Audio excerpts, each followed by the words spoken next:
안녕하세요. 금요사건 파일 디바제식합니다. 2005년 6월 16일 목요일 오후 서울 성북구 도남동에 있는 미분양 아파트에 청소업체 직원인 김 씨가 들어갑니다. 곳곳에 광고 전단지를 부착하기 위해서였죠. 특히 그날은 전달받은 지시가 하나 있었는데 관리사무실에서 전단지를 떼어낼 수 있으니 아파트 안이나 붙박이장 그리고 화장실 안쪽까지 여러 개를 잘 붙여놓으라는 사장의 요구였습니다. 이 아파트는 이제 막 입주가 하나둘 시작되고 있었는데 여전히 마무리 공사 때문에 대부분의 현관문이 열려 있거나 또는 잠겼더라도 비밀번호가 0000 정도였습니다. 김 씨는 순조롭게 내부로 들어가 배포 작업을 할 수 있었죠. 그렇게 어느덧 6층에 도착합니다. 그리고 순간 고약한 악취가 코를 찔렀는데요. 그냥 지나칠까 했지만 혹시나 사장한테 걸리면 질책을 당할 수 있기에 그는 결국 6층 현관문이 열린 어느 집 안으로 들어서게 됩니다. 여기가 그 냄새의 근원지인 것 같았죠.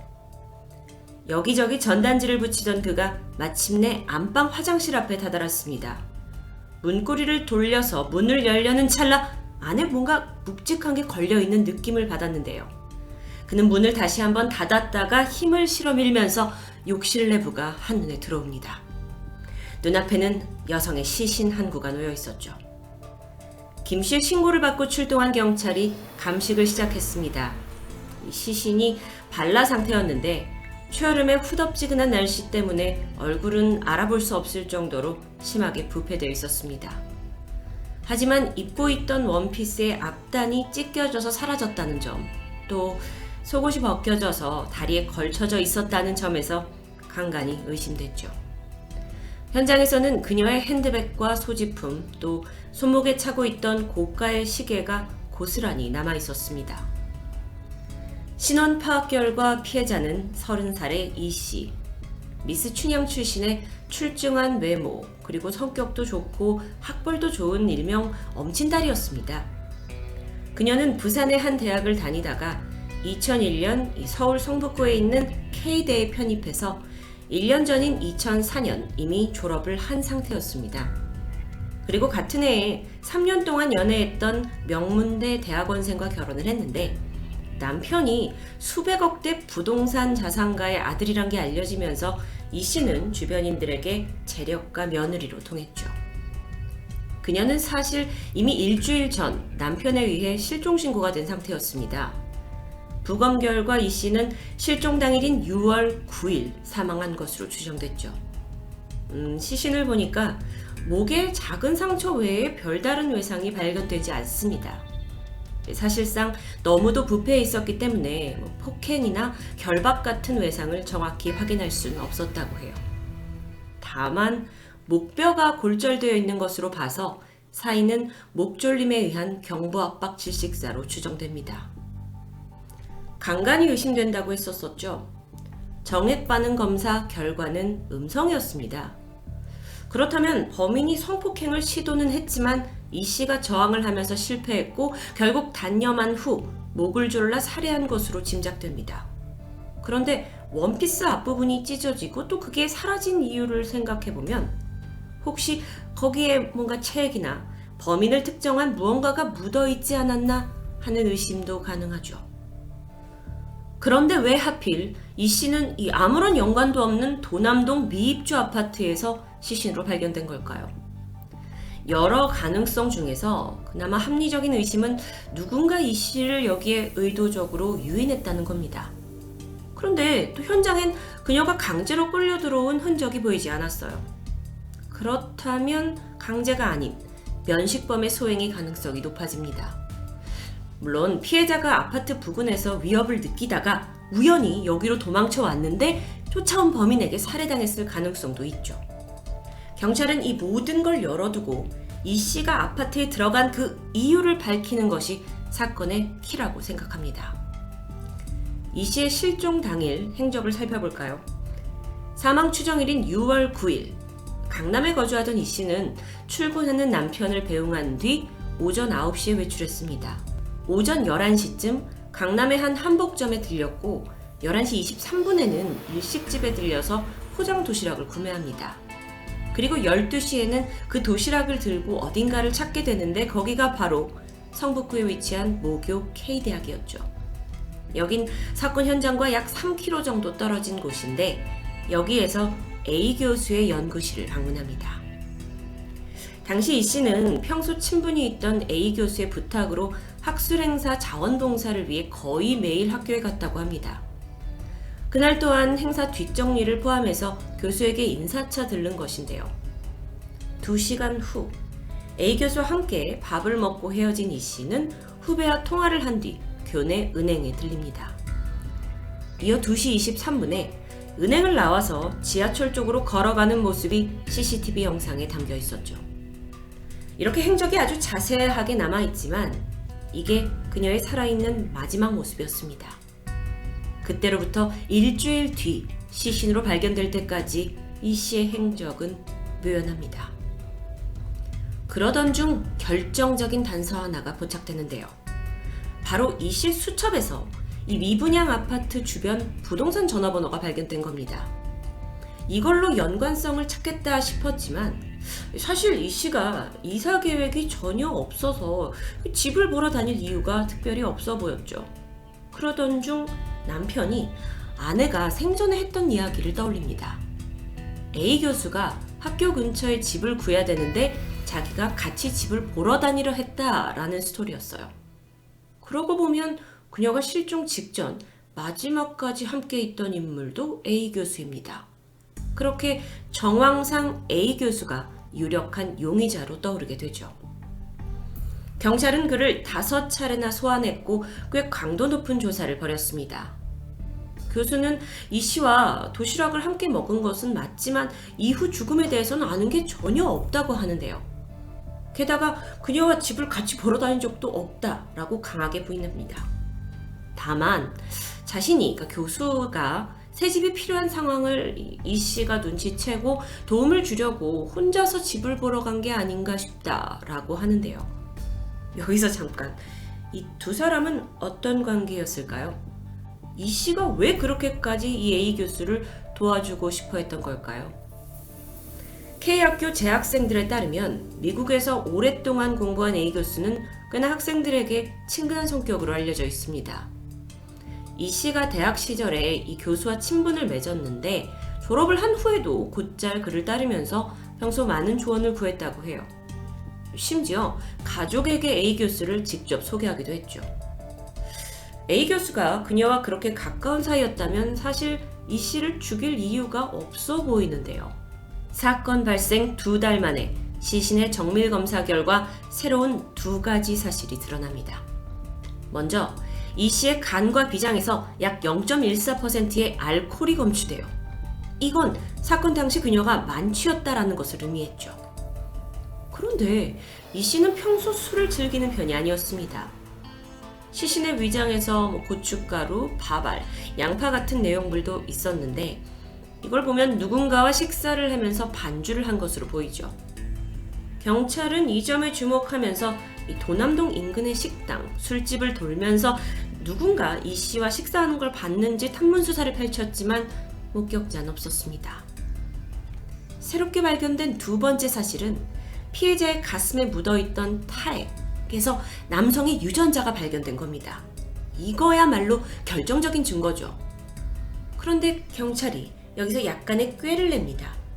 그리고 유력한 용의자 A 교수에게 시신에서 남성의 유전자가 발견됐다라는 말을 흘리게 되자 갑자기 그가 입을 열게 되죠.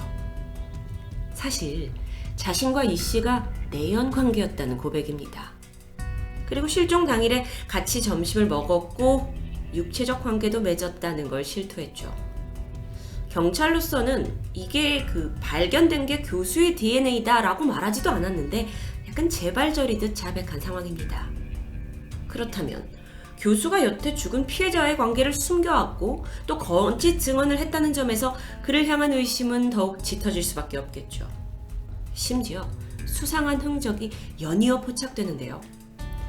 실종 당일 저녁 9시 교수는 이 씨의 남편에게 전화를 걸어서 집에 잘 들어갔는지 확인을 한 내역이 있습니다. 이때까지만 해도 남편은 아내의 실종 사실을 전혀 모르고 있던 때예요. 교수는 저녁에 회식이 있었는데 학교 근처 중국집에서 술을 마셨고 이 씨가 답장이 없다 걱정이 돼서 확인차 연락한 거라고 말했습니다. 이 말들을 우리가 그대로 믿을 수 있을까요? 중국집에 있었다라는 건 동료 교수들의 증언으로 사실로 판명되죠. 그런데 여전히 이상한 점이 있습니다. 교수는 자기가 중국집에 7시 반에 도착했다 라고 했지만 종업원에 따르면 일행보다 30-40분 정도 늦은 저녁 8시쯤 도착했다고 하는데요.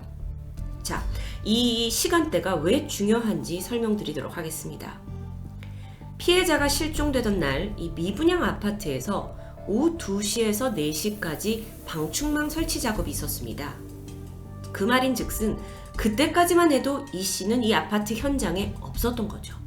그런데 시신이 발견된 화장실은 아직 전기 스위치가 설치되지 않았기 때문에 경찰이 추정한 범행 시간은 방충망 작업이 끝난 오후 4시부터 해가 완전히 져서 깜깜해지기 직전인 7시 반 사이로 좁혀진 상태였습니다. 그런데 교수가 중국집에 도착한 시각은 7시 반에서 8시 사이? 그의 말의 진실 여부를 떠나서 이 빈 시간이 범행 시간과 어딘가 맞닿아 있는 것 같죠. 그런데 여러분 잊지 않으셨죠? 경찰은 가장 강력한 증거인 DNA를 가지고 있었습니다.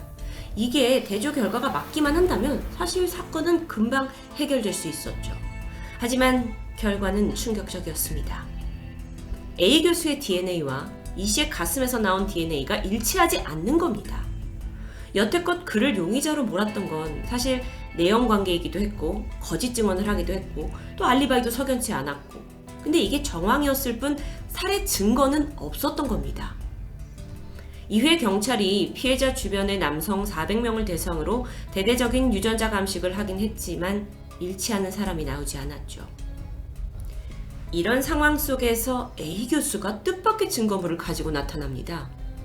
죽은 이 씨가 직접 작성했다는 유서를 제출하게 되는데 그 내용을 보니까 시부모의 갈등이 있었고 자신의 장례식에 시부모님이 오지 않았으면 좋겠다.